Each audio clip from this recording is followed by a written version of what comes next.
So we'll be looking beyond enrollment numbers to coursework and methodologies to find solutions for today's educators. And so we will welcome up now our next panel, Dr. Ndri Asie Lumumba, Professor of African and Diaspora Education, Africana Studies and Research Center from Cornell University. Dr. Teboho Moja, Clinical Professor of Higher Education, the NYU Steinhardt School of Culture, Education, and Human Development. And Dr. Meritxell Roca, the Academic Program Manager from African School of Economics, Princeton University.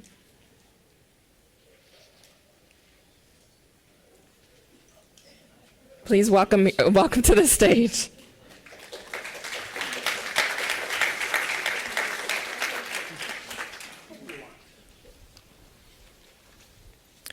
Our moderator for this panel is Thomas Asher. Thomas is a program director at academia in the public sphere and next generation social sciences in Africa programs for the Social Science Research Council, excuse me. Thank you. Good morning. Is this on? Can you hear me? Good. I've been asked to condense our panel to 45 minutes, so I'll try to honor that. And I'll still leave time for questions. So I'll also dispense with at least some of my preparatory remarks. But only to note that maybe 15, 20 years ago, we could have had this conversation without touching upon the subject of higher education. And today that's almost impossible for a number of reasons. The first is that individual salaries highly correlate with education levels. GDP of countries correlates with education levels, and long-term employment prospects also correlate highly. Education in the new knowledge economy has become a vital resource, partly because the problems that people are asked to address in business, in policy, in the social sector are much more entangled than they used to be. And so I'm hoping that we can think about, as we talk about a 21st century education policy, we can think not just about how to bring African education to certain global norms and standards that exist elsewhere, but really what it means to enter the 21st century when we're talking about institutions that are very much of the 20th century, as so many of our universities, our colleges, and primary and secondary schools are. Good. And in the process, I hope we can also continue to talk about some of the themes that Tade introduced earlier, as well as anything else that comes up. So please feel free to make reference to anything you've heard earlier. Let's just start, and I'm going to be informal if you don't mind, but Ndri, would you begin by just introducing yourself and telling us a bit about your education, not your education, but your background, your experience, and what it is you're bringing to the conversation. If you can keep it to 1 minute, that would be terrific. Oh. We have to move. Okay. He took already 10 seconds of my minutes. You can have those back. Okay. Thank you. It's so great to be here, and I want to really commend you for creating this opportunity for us to have this conversation.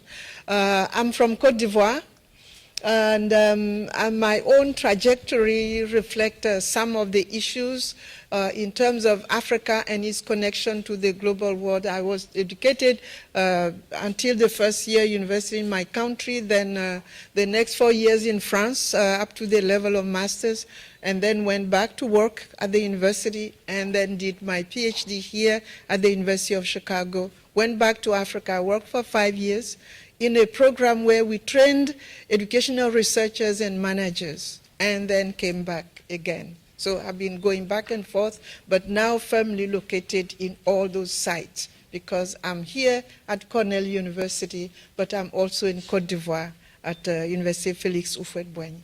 Terrific, thank you. And Teboho, will you tell us a bit about your engagement with policy, teacher training, and also at the university level? Okay, thank you. Good morning. Is this on? Yes. Okay, yes. I'm Teboho Moja. I'm from South Africa originally, and I actually started my career as a teacher. I was trained as a teacher, and I also trained to train teachers. But with time, I moved on into looking at the bigger picture, which is the higher education policy, which includes teacher education per se. So my main focus at the moment is more on educational reforms, what's happening in education, how can we improve education. And in South Africa, I was involved in the rewriting of the higher education policies post-1994. And I'm currently working at NYU, 15 years now, and continuously work with colleagues in Africa. I'm also the chair of a Center for Higher Education Transformation in South Africa. So I work back and forth with my South African colleagues.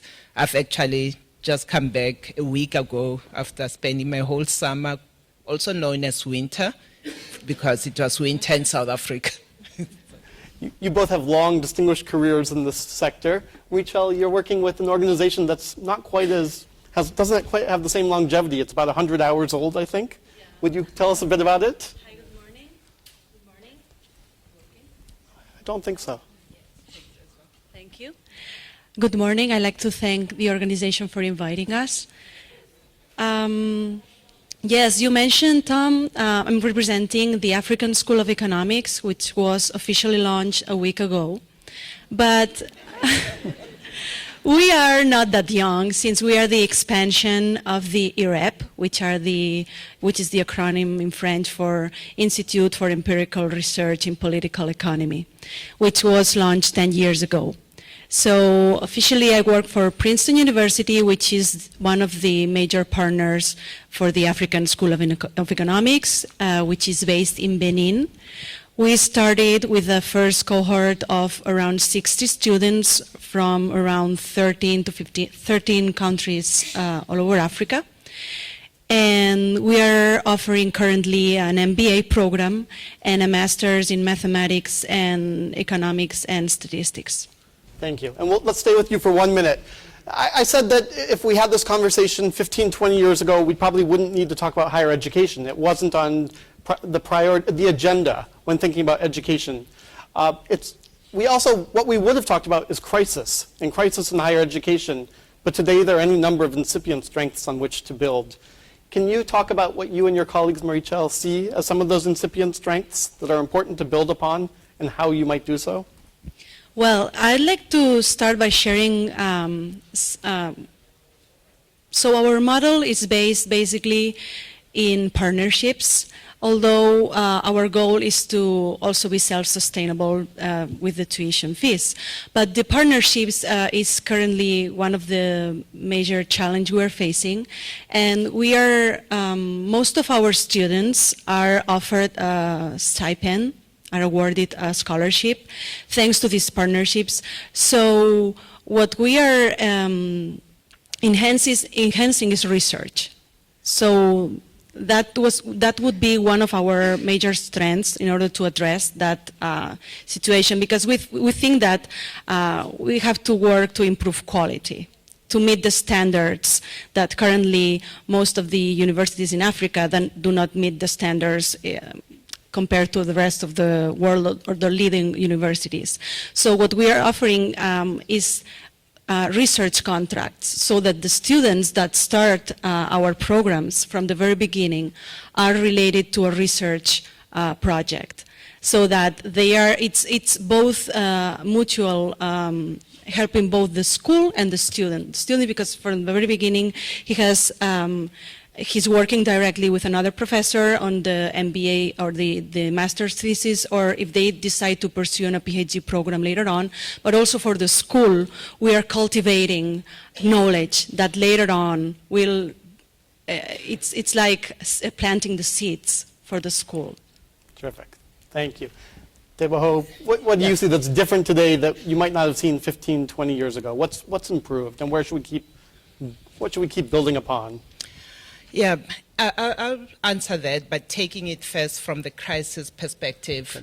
In the past, when we talk about crisis in education in Africa, we're talking about financial crisis. And today we're talking about quality crisis. We know we're funding education at the right levels. That's what we're doing right.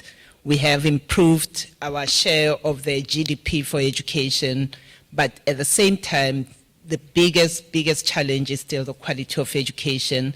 And the quality is bad, starting with the trainers of trainers, starting right at the higher education level in the institutions.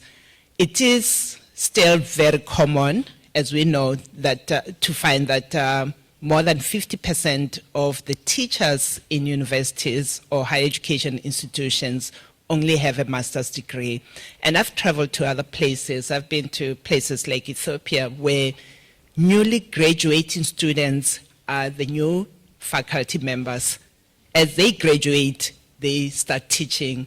Meanwhile, they have been badly trained themselves. So we're caught up in a cycle in our training of teachers, right from university level into the schools. The very people that are training teachers that are going to the schools do not have the qualifications themselves. That is what we're doing wrong. That's what we are struggling with. And we have to find ways of really working with that, tackling it as a big problem. We are successful in opening up access at all levels. With universal primary education, with education for all, we've pushed these kids into the classrooms. But what is it that we're giving them? What quality education are we giving them? What time are we wasting with these kids that are committed, that are in the classrooms, just because our trainers, the ones training educators and all, do not have the qualifications themselves?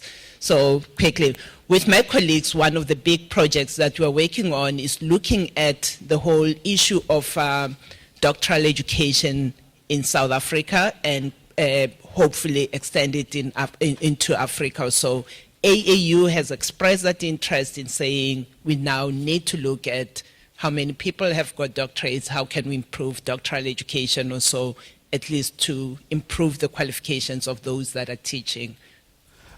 Thank you. I want to just amend what you're saying in one way, which is that I spend a lot of time worrying about that, the growing number of undergraduate students and the growing number of students in colleges and universities, and the lack of a proportionate investment in faculty, and the number of the scarce number of faculty with a PhD. I started doing some comparative research and looking at South Asia. If you exclude India, the percentage of faculty with a PhD is far below Africa. If you look at Southeast Asia, it's around 15%, not 40 or 50%. So there still are some good, really good building blocks for African education. Which I just want to hold on to that, since you decided to invert my question and focus on the negative. Okay. And three, you're welcome to focus on the negative or positive that you see in African higher education today. But what would you build upon? Where should intervention take place? Well, we can always build on even the negative because some of the critical issues concern the lack of knowledge about what is happening. We think we know, so research is not given sufficient importance in our systems. That's a major issue. And when there's an economic crisis globally and in education, research would be the last area where funds will go to. And yet it's critically important. Even the few things that are working in different places, how do we build on them? How do we learn about them? Even if we cannot simply transfer what is working very well in Uganda to Senegal, we still want to know what is happening there in order to be able to not to reproduce or to do it but differently. So the lack of funding in education research has been one of the major problems. In my own country, Cote d'Ivoire, the university that was built initially, one of the very first universities in Francophone Africa, research was very critical. In fact, when you go to higher education field, you had a choice to become a full-time researcher who does a little bit of teaching, or a full-time teacher who has to do also some research. So you had those two paths that were very competitive. And then there were a whole range of research institutes, research centers, publications, but all this is no longer there. In part because of the economic crisis, but the severe and prolonged political crisis. It sets back. So this is one of the major issues. So if we can have some peace as a foundation for building on what we have achieved, even the building, renovation, the technical infrastructure. Côte d'Ivoire had one of the major technical higher education institutions in Yamoussoukro, those who visited, highly invested in, but many of the resources that were built at the time are no longer functional, in part because of all what I said. So these are some of the issues. We need to value research and fund research. I have a few concrete cases, maybe I will mention them later. Go ahead. Recently, ADEA, the Association for the Development of Education in Africa, literally with the vision and passion of one individual, has designed a program called Education Research in Africa Award, ERA, which had four components, four areas of award. One is emerging educational researcher. The second is accomplished educational researcher. Third is outstanding mentor of educational research. And the fourth is enabling institutional environment for educational research. The first two editions were awarded last year in May, and as we speak, we just finalized in a meeting at ADB in Abidjan the second and fourth edition. Well, it is funded by the Koreans at this point. How do we get the African government? Yes. That's what it is. And it was not enough. So we literally, those of us who were involved, who were in the scientific committee, we were working really out of passion because we wanted something to be done. So, and the award, the amount of money, the investment in instruments, computers, and so on and so forth, the amount started from very high to going down because it was not enough. So how do we get the African government, African institution, corporation in Africa interested in funding research so that research provides knowledge and that knowledge is also circulating to be used as a basis for policy. So it's not research for its own sake. How do you use that research to inform so that we can plan better, so that we can be inspired, so that we can avoid where mistakes are? So these are some of the issues and possibilities. Thank you, and I think that was really helpful, and I think Teboho wants to jump in with some Yes. further comment. On the research, so I want to build on what Ndri has said here, that doing the research alone is not enough. It's more of the dissemination and the use of that research. So that's one of the weak areas where we are not really having research disseminated. So everybody does it or investigates a problem from scratch without checking who has got the knowledge, the information that's already generated that could be used or so. And part of that is the tradition of our institutions with our colonial history that values publications outside Africa rather than publications within Africa. So the work generated in Africa, published in Africa, stays in Africa where it was published and doesn't get disseminated. When people are looking for information, they immediately jump out, look somewhere else. So starting to work on promoting solutions that are Africa-based, solutions that would work well in Africa or so. And at the same time, I mean, I do acknowledge that there are bodies that are working on that, the regional centers that are trying to generate that information. What we need to support is how to disseminate it, make it available, and how to use it, help people use that information that gets generated.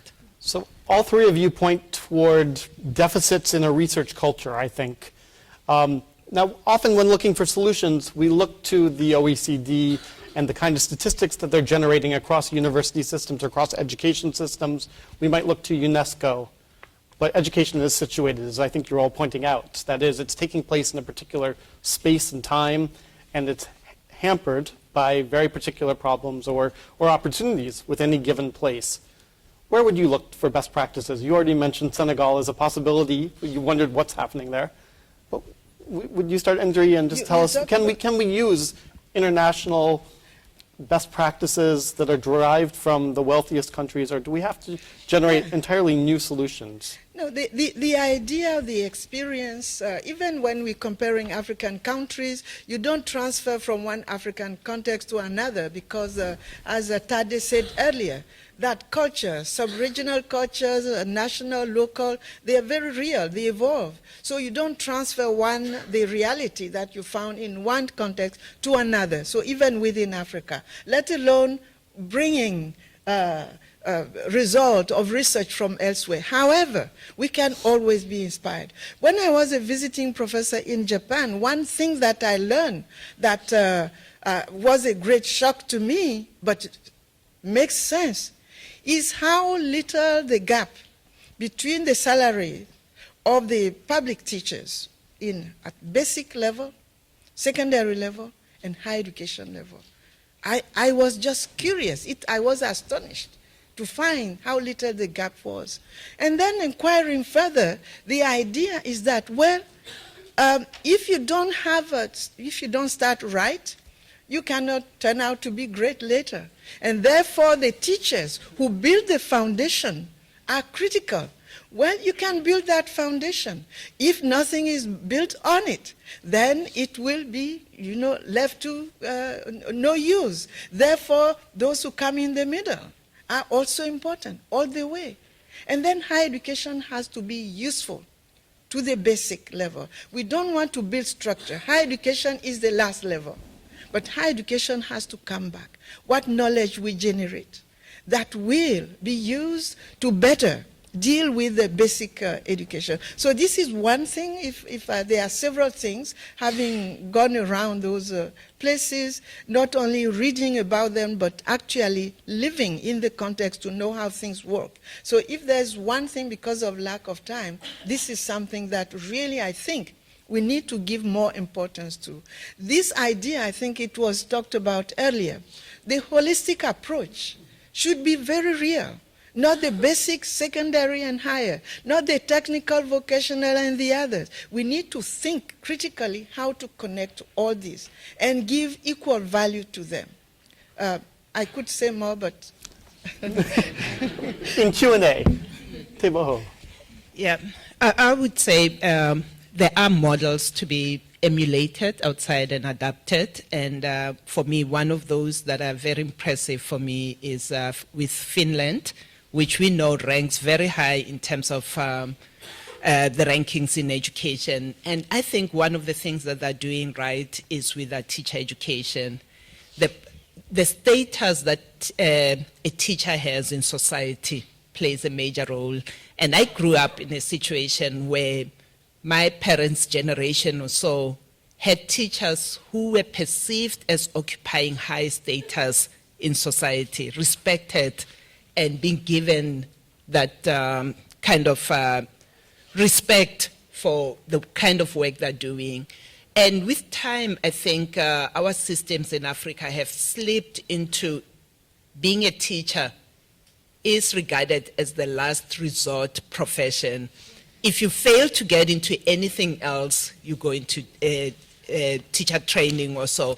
If you get low scores at the end of high school, you can only be admitted into teacher education, and you are the one to train the other professions or so. And I think we need to professionalize our teacher profession, raise its status, take the best into teacher training programs and not take the worst and hope for the best. So that's the model we're working with, and I think we can emulate that. We might not necessarily be able to pay the salaries that they pay. Teachers in Finland are the highest paid. We might not be able to do that, but just raising the status of the profession and not to be seen as a profession of failures or those who couldn't get into any other professions or so. And interestingly, you both point to some of the most common findings within the OECD data set, which is elevating the status of teachers, drawing from the very best students, not, say, the bottom quartile, and making sure that especially entry-level salaries are commensurate, competitive with other sectors. Marichel, would you talk a little bit about this issue? Yeah, I wanted to mention that one initiative that has proven to be very successful in order to improve quality in higher education institutions is to establish a good exchange program. And this is something that we are trying to implement, and not only for students, also for instructors and even staff. So, but of course, it's not an easy endeavor, and it requires a lot of paperwork and bureaucracy. But I think that it's a practice that should be implemented the more the better, because to give the opportunity to teachers, to students, to spend weeks, months abroad, to get to know a different culture, this broadens your mind. And I think this is something that we should really try to implement in our institutions. Thank you. So, shifting gears somewhat, we've heard critical discussions of the place of government funding and that it's a waning sum. On the other hand, about African countries on average spend about 5% of their GDP on education. That means that 20% of national budgets are going toward education. It's a significant amount. It actually approaches the upper limits of what the World Bank recommends. So it's possible that African governments are not spending enough on education, but it's also possible that it's malinvestments, that then money is going into the wrong areas. Is that something that any of you, but Indri, let's start with you, would be willing to talk about? Where should governments be putting their money when supporting education? But before I say something about it, let me quickly go back to the previous question, finding inspiring experiences among the OECD countries. There was a document that was produced a few years ago by the World Bank, which could have been titled The Cuban Paradox. How can it be fourth world economy and first world, literally OECD, education? About a month ago, I was in South Africa, where they, as you know, they started the health education program back in 2012, and they are halfway the first 5 years, and we're doing a kind of assessment.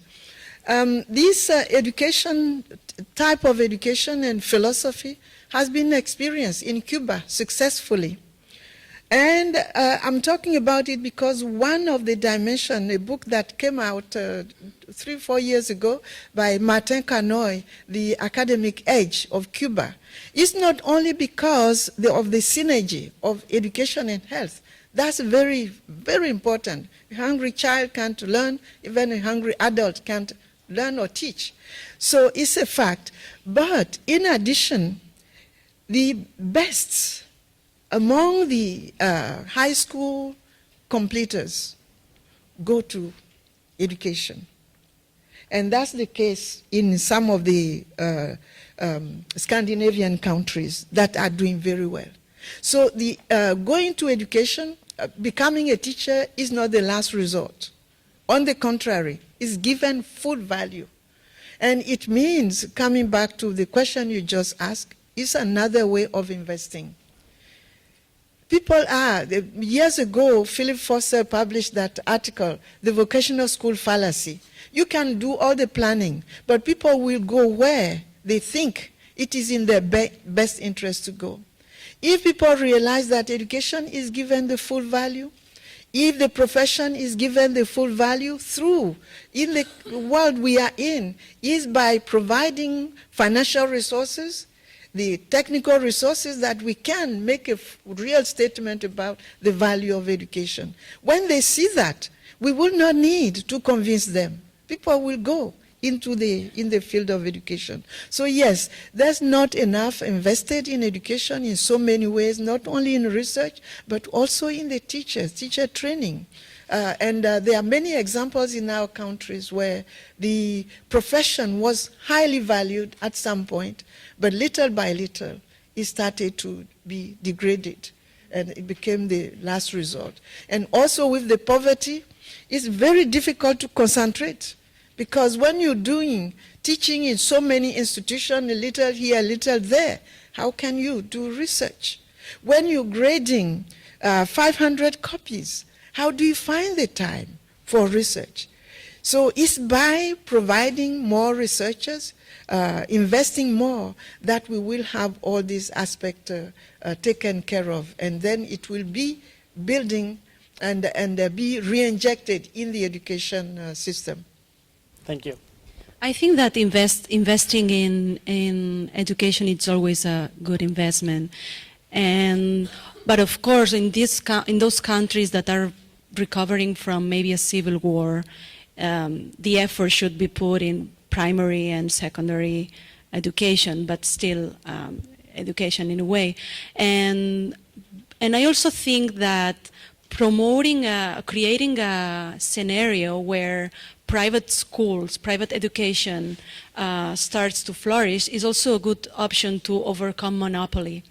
That in some countries, government has been in charge of most of the schools and most of the education institutions. So usually, giving more opportunities, it's a good way to strive for quality. Thank you. Yeah, I would say one area that we need to divert our funds to is in professional development post pre-service training, and that's an area where we're really lacking to some extent, because people get initial training, are sent off and forgotten.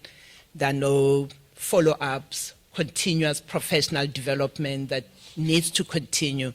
That's one area we need to work with. And I know in lots of other places, even though government does put those programs together, there are problems working with the unions, letting the unions let people go off to go during breaks or so, or during vacation to undergo training. They would rather have them do it during school hours and so on. So we need a buy-in in terms of professional development, what it means, what contribution it makes or so. That's the one area. The second area that I think we should be diverting our funds to is in developing school leadership. Leadership at the school level. There are successful models of reforms and success based on one individual school because of the leadership that's in that school, where everybody buys in and the whole school takes interest in uplifting the school and making sure that kids get high quality education. In South Africa, I visit schools, and I've been to schools where schools in very remote areas with very limited resources, but with a good principal, those schools outperform other schools with more resources. So the problem is not the money, but the commitment and the skills of a leader to mobilize the team that the leader works with to make sure that they undergo continuous professional development, and they commit to working with the kids in the schools also. And just staying with you for one more moment, can you say more about what the content of the professional development ought to be to your mind? I think the content of that that I find very important is the very content of what teachers are teaching in the schools. Information changes, knowledge gets updated and all. And in many instances, people are still teaching the content that they were taught and are never upgrading the knowledge or updating the knowledge that they had. There was a headline in South Africa when I was there last month that indicated that most teachers failed the math test or something like that. So teachers are failing the very content that they're teaching.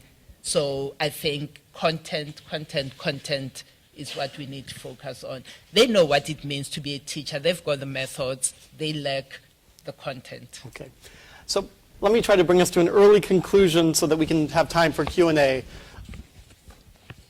We've heard a lot about many of the challenges that African institutions are facing. You just mentioned South African institutions. It's also a period of great ferment, where there are a lot of interesting experiments that are starting to percolate. University of Ghana Legon has just implemented a one-year PhD by coursework program. You have programs at Makerere that are doing 4-year PhD programs. You have some really bold, ambitious private colleges that are coming into being and doing some remarkable things. What is it that excites each of you that you see on the ground that maybe should be replicated or expanded? And would you be willing to start this? Yeah, there are many other aspects at other levels. Nana Fosu Randall is sitting here. She has this really great school in Kumasi, the Montessori school, where you come and you see the children coming from the harshest condition, but they are thriving. Why is that? It's happening. I think the University of Grand Bassam was mentioned earlier.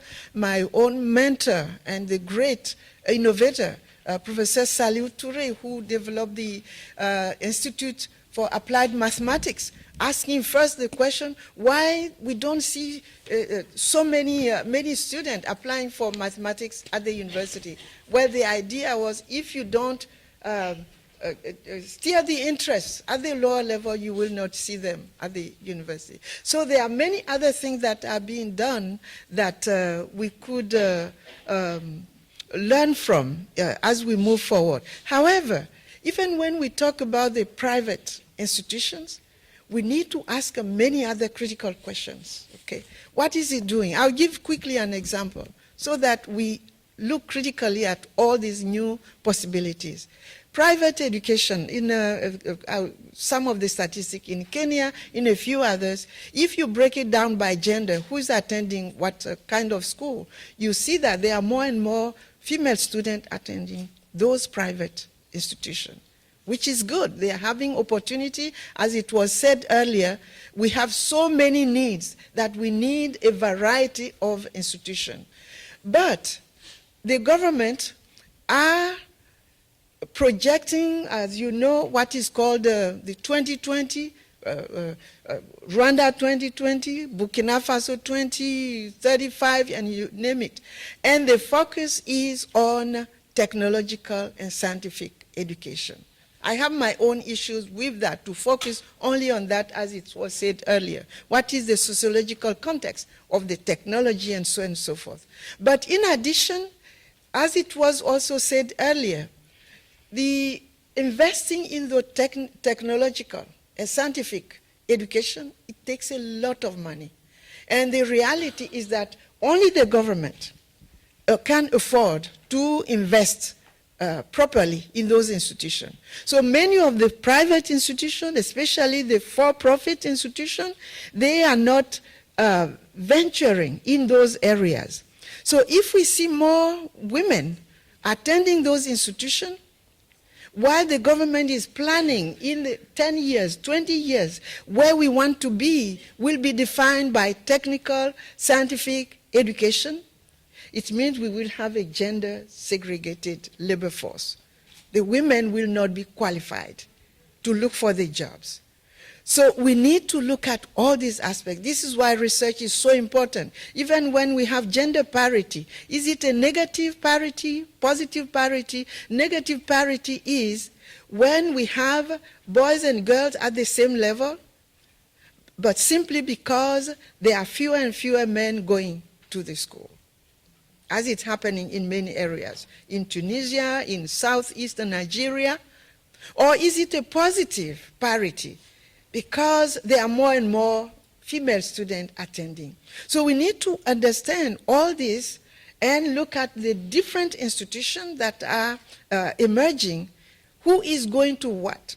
Are we reproducing social inequality? And so on and so forth. So these are critical issues that we need to know more about and take proper action to avoid these issues building up for future crises. Thank you. Teboho. I think one of the areas that are really exciting is seeing the amount of regional cooperation that's taking place. And I know in distance education in particular, there is cooperation, and I have the name of one, the Regional Training and Research Institute of Distance and Open Learning that's based in Nigeria, that's working with the region, that's bringing more people together to learn from each other and support one another. In the southern part of the continent, there's a Southern African Development Community Center for Distance Education that's again working as a center. So there are exciting sort of collaborative work in helping one another and supporting each other. There is support that's coming through research done by TESA, Teacher Education for Sub-Saharan Africa, so that really generates knowledge and all cooperatively helping one another. Research-based, working cooperatively and all to help us tackle the problems. Thank you. And Maritel. Just one example I wanted to share with you. I think you were asking about innovative practices. What we have done with the library, I think it's state of the art. So what we notice is that those of you who are familiar with MBA curriculums and syllabi, and you know that the books are very expensive. Some of the books may cost like $200. So what we did is that we invested the resources, the money we had for the library, in buying digital copies that are available to all of the students from the library, but also to be downloaded on their laptops. So I think this is another example of how we can use technology to make the life of the student easier, in that sense that they can carry the books home, because in some areas the connectivity is very low or comes and goes, and so I think that's a practice that they are very excited. It's only been 1 week, but so far so good. I'd like to take 10 minutes of questions now. I have lots more questions of my own, but it's time to open up the stage. We have someone here in the third row center, and then someone in the very back. There's also a microphone set up on the sides if you want to line up there. Good afternoon. My name's Keith Sembe from NAVA and ARC Foundation of Africa. And I wanted to ask a question that you touched on, and it was about professional development of school leaders. And my question is in regard to headmasters. My group, we build schools in East and Central Africa, and we've had a problem. Well, we've been able to graduate over 90% of our students, but we sometimes feel like we're doing this in spite of the leadership we put in our schools, and it's forced us to sometimes bring people from America or outside of those countries where our projects are based in to be the headmasters. And we would really like our headmasters to be reflective of the community that they serve. So I just wanted to know what can be done to develop headmasters, because we've been focusing on teachers, but really we need strong principals, and we've had trouble finding them for some of our projects. So I just wanted to know what you thought about that, any of you. Boho, do you want to take this? Yeah. Yeah, I do understand your problem and the problem of relevance in this case. And what can be done is encouraging the local universities to actually offer programs that are supportive of school leadership development, teacher, principals training and all. I know it's not a common degree in Africa. We have it in the US. Even the program I'm in now does have a program like that. But I know in places like South Africa, at the University of Pretoria as an example, they were doing they were offering one of those programs or so. So we need to have them based in Africa so that they're much more relevant also. So I would say look at what University of Pretoria is doing in that area to see if they can extend their programs. Another place that might be an easier one to also opt for is through University of South Africa, UNISA, since they do distance education. I don't know if they've incorporated that yet, but also expressing our needs to them. Institutions need to be flexible and innovative, and I'm sure they would be open to putting programs together in that case. Okay, we have a question in the far back. Yeah. Hello, my name is Sunkalo Damele. I'm from Mali, educator, and I'm also ION international representative in my country. My question has been inspired by what you said, how to get African interest in education. I have a feeling that most of the people in the rural area are like, okay, these educated people are sharing some money, let's send my child to get some money there. But don't feel concerned because their language is not being used. So did you ever think of using that? Or if you hear about also the co-writing system? That is my question. Did you get what I mean? Can you ask the question one more time? Yeah. Did you ever think of using African languages as a tool to help and develop Languages. education? Yes. And if you ever hear about the co-writing system, NKO. Okay. And three, do you Thank want to start with this? African languages, you say you're from Mali? Well, actually, briefly, when I was teaching in Africa, some of my students did their work on the use of Bamana and other languages. And visiting, it was so obvious that going from the classroom to the community, because this is one of the issues, when the school is so physically and psychologically separated from the community. So I found it so enlightening just by having that experience from the classroom to the community, the same language. And the same language is used to name issues, to deal with issues in the community, as opposed to something making it so abstract. So this is something obvious. There are different experiences that are being tried. I know Mali's Malian case. In Côte d'Ivoire, the current Minister of Education has introduced that, and it's one of the staunch French tradition. So it's encountering considerable resistance. And this is something that we should also have said, that there is such a variety in the African context, national policies and so on and so forth. So there are different experiences historically.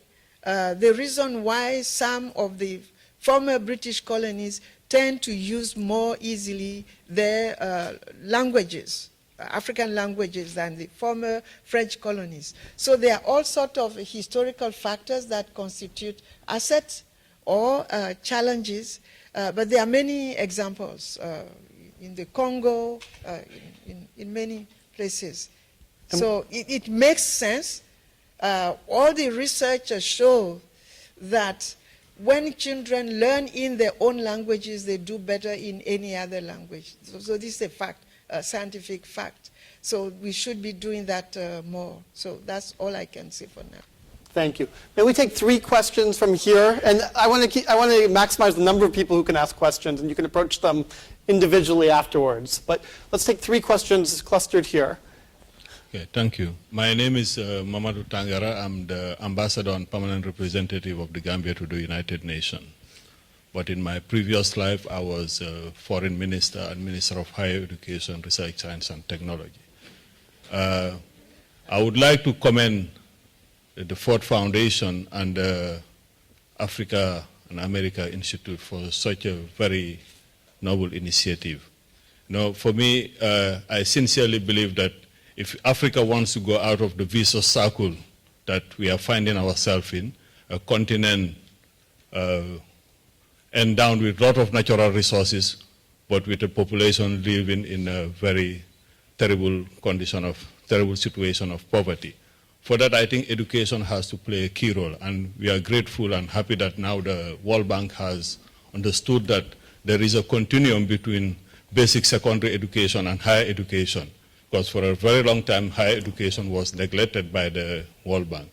And I always emphasize the importance of higher education, and for that I like to quote Simón Bolívar. He used to say that las naciones marchan con el mismo paso que camina su educación superior, that the pace of development of nation is determined by the evolution of their higher education system. And this is very pertinent. If I take, for example, the case of the Gambia, 30 years after independence, we did not have a university. And when we wanted to have a university, the World Bank and others were saying, no, it's too premature, you are a small country, you cannot afford to have a university. But we took the bold decision of having our own university, dealing with our own development needs. Today, I mean, if you look at the case of the Gambia, you can easily understand the quotation from Simon Bolivar, because if today Nigeria is to withdraw the technical assistance in the judiciary, we'll be crippled because we didn't have enough expertise to deal with our needs. I heard you talking also about investing in education. It's very important and very interesting. But we also have to be very vigilant with the degree mills, because we have a lot of fly-by-night universities that will come to Africa, establish themselves. I mean, people will pay a huge amount of money, but at the end of the day, you end up with a toilet paper that you cannot use anywhere. So I think it's very, very important that we are very vigilant when it comes to that also. The other problem is the curriculum. I think it's important for us to be able to strategize and come up with curricula that will enable us to see ourselves through our own eyes. See, you see countries like South Korea. I was a privilege to visit South Korea, and when I was leaving, people asked me, what is your feeling? I say, I'm living with a feeling of anger, frustration, and admiration. For the simple reason that I was told that in the 60s, South Korea was at the same level with Ghana, and Kenya was ahead of South Korea. But look at the situation today and the gulf separating these countries. Yeah. I'm going to cut you off only because I'm told that just we one run out of question. time. I'm just going to ask, what will be the follow-up action to this conference? Thank you. I'm sure we'll hear more about this later. I'd like to take one last statement, question, I hope, from the woman in the magnificent hat. Sorry, just, she knows. Thank you very much for this opportunity. My name is Spongile Butelezi.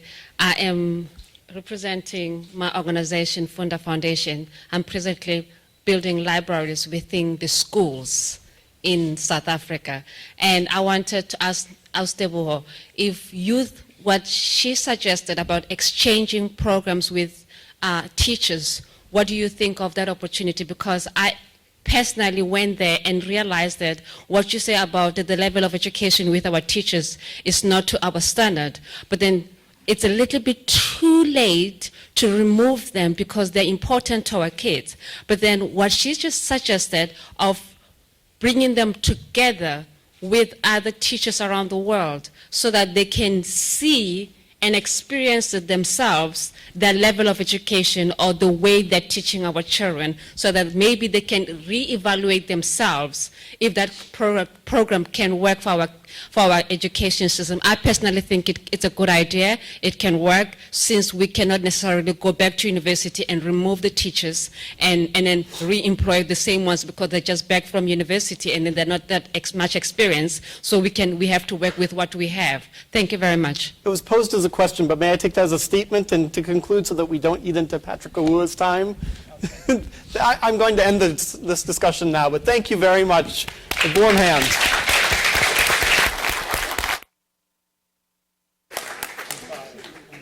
Thank you. Let's give all of our panelists a round of applause.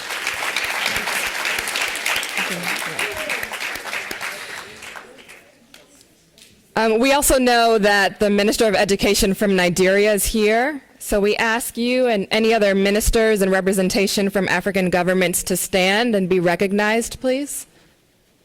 Thank you.